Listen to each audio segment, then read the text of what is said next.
कल्याण निर्मल विशाखापट्टणम या राष्ट्रीय महामार्गावरील पाथर्डी तालुक्यातील करंजी येथील अपूर्वा पेट्रोल पंपाजवळ बुधवारी दुपारी 12च्या सुमारास दुचाकी आणि चारचाकी वाहनांची समोरासमोर धडक झाली। यामध्ये दुचाकीवरील दोघांचा जागीच मृत्यू झालाय। तिसगावकडून नगरकडे जात असलेली स्कॉर्पिओ गाडी आणि करंजीकडून देवराईकडे जाणारी दुचाकी यांची समोरासमोर जोराची धडक झाली। या अपघातामध्ये सोमनाथ माणिक पालवे अंदाजे वय वर्ष 25 आणि किरण पोपट कारखेले अंदाजे वय वर्ष 24 दोघेही राहणार त्रिभुवनवाडी तालुका पाथर्डी यांचा जागीच दुर्दैवी मृत्यू झालाय।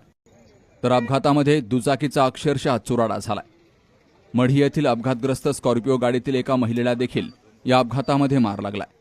अपघातानंतर पोलीस कर्मचारी अल्ताफ शेख, आबासाहेब अकोलकर, भैया बोरुडे, शेखर मोरे, रवी सादरे, संजय कारखेले, अंबादास कारखेले, अशोक पालवे, रवी कारखेले, चंद्रशेखर अकोलकर, ज्ञानेश्वर घोरपडे, रवी भापसे, पत्रकार विलास मुखेकर यांनी तात्काळ दोनही तरुणांना रुग्णवाहिकेच्या माध्यमातून पाथर्डीला हलवलं।